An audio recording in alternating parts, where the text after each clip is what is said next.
अस्सलाम वालेकुम। हम ग्लोबल प्रोटीन के चैप्टर को शुरू करने लगे हैं। सबसे पहला टॉपिक आता है हीम प्रोटीन्स का। अब नाम बता रहा है, यानी कि इसमें हीम जो है ना वो प्रोटीन के साथ अटैच है।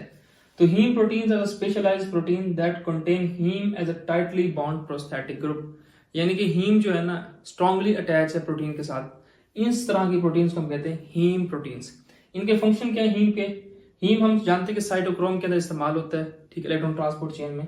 ये इलेक्ट्रॉन कैरियर के तौर पर भी एक्ट करता है, ठीक है, यानी कि ऑक्सीडेशन रिडक्शन के थ्रू हमें ये एटीपी बनवा के भी दे सकता है। दूसरे नंबर पे इंजाइम जो है कैटालिसिस, वो हीम की कैटेगरी के आते हैं इंजाइम। इनका काम क्या कैटालिसिस का?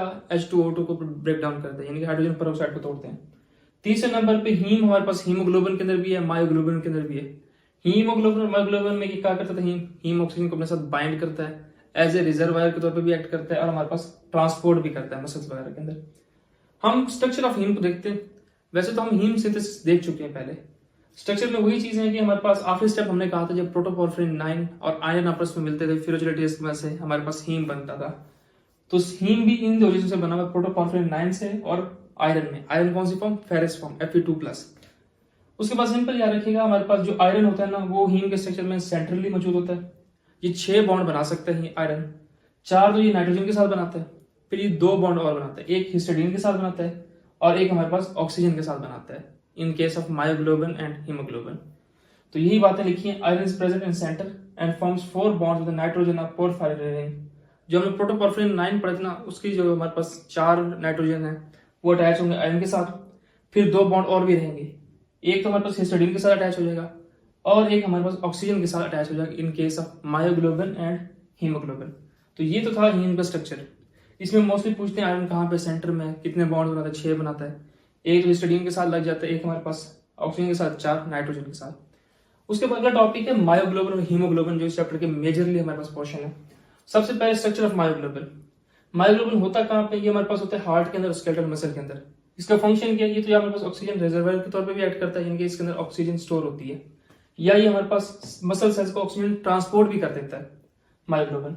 मायोग्लोबिन के अंदर सिर्फ एक पॉलीपेप्टाइड चेन है, ये याद रखिएगा, जबकि हीमोग्लोबिन में 4 पॉलीपेप्टाइड चेन होंगे, ये फर्क याद रखिएगा। उसके बाद कुछ प्रॉपर्टीज हैं हमारे पास मायोग्लोबिन की। सबसे पहले था अल्फा हेलिकल कंटेंट।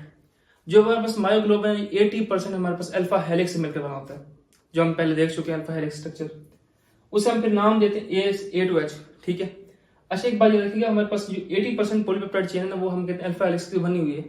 अब अल्फा हेलिकल स्ट्रक्चर होता है ना, वो पहले इस तरह होता है, ठीक है।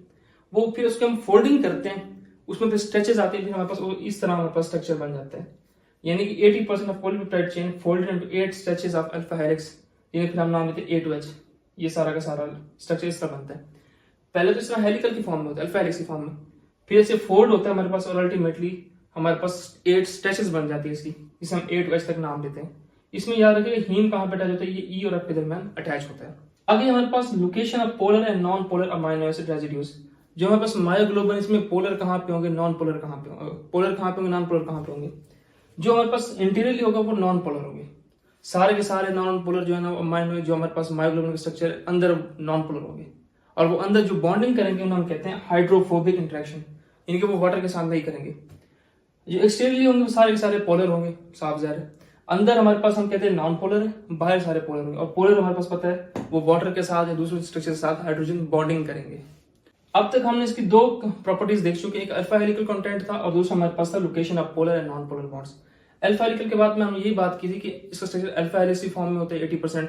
उसके बाद ये हमारे पास फोल्ड करके 8 स्ट्रेचेस बना देते हैं, जिसे हम A2H तक नाम देते हैं। उसके बाद फिर हमने कहा location of polar and non polar इस तरह था कि अंदर हमारे पास नॉन पोलर होंगे जबकि बाहर हमारे पास पोलर होंगे। अब उसके बाद फिर आते हैं हमारे पास, हमने कहा है कि जो हमारे पास आयरन है वो हिस्टिडीन के साथ जुड़ता है और ऑक्सीजन के साथ जुड़ता है। अब बाइंडिंग विद हीम ग्रुप, यानी कि जो हमारे पास इसमें हीमोग्लोबिन जो आयरन होगी वो हिस्टिडीन के साथ किस तरह जुड़ेगी? एक है प्रोक्सिमल हिस्टिडीन, एक है डिस्टल हिस्टिडीन। प्रोक्सिमल का मतलब ये जो हमारे पास हिस्टिडीन है, ये जो आपको रेड में नजर आ रहा है, ये डायरेक्टली जो रेड हमारे पास हीम है, इसकी जो आयरन इसके साथ डायरेक्टली अटैच हो। तो प्रोक्सिमल हिस्टिडीन हम ये कहते हैं कि अगर हिस्टिडीन डायरेक्टली अटैच हो जाए आयरन के साथ, यानी कि जो आपको रेड नजर आ रहा है ये हीम है, ठीक है, ये जो ब्लैक है ये आयरन है हीम का, ठीक है, और ये जो मेरे रेड में नजर आ रहा है ये हमारे पास है प्रोक्सिमल हिस्टिडीन, ठीक है। अगर हिस्टिडीन डायरेक्टली आयरन के साथ अटैच हो इसे हम कहते हैं प्रोक्सिमल हिस्टिडीन। अगर हमारे पास हिस्टिडीन जो है वो इनडायरेक्टली अटैच हो आयरन के साथ, इसे हम कहते हैं डिस्टल हिस्टिडीन। अब यहाँ पे देखिए हमारे पास दरमियान में ब्लू आ रहा है, ब्लू हमारे पास क्या ऑक्सीजन है, यानी कि यहाँ पे तो हमारे पास डायरेक्टली अटैच था हिस्टिडीन, तो ये हमारे पास प्रॉक्सिमल हिस्टिडीन, यहाँ ये ऑक्सीजन के थ्रू अटैच हो रहा है, तो ये हमारे पास डिस्टल हिस्टिडीन। तो बाइंडिंग ऑफ हीम ग्रुप में यही है कि प्रॉक्सिमल हिस्टिडीन, डिस्टल हिस्टिडीन।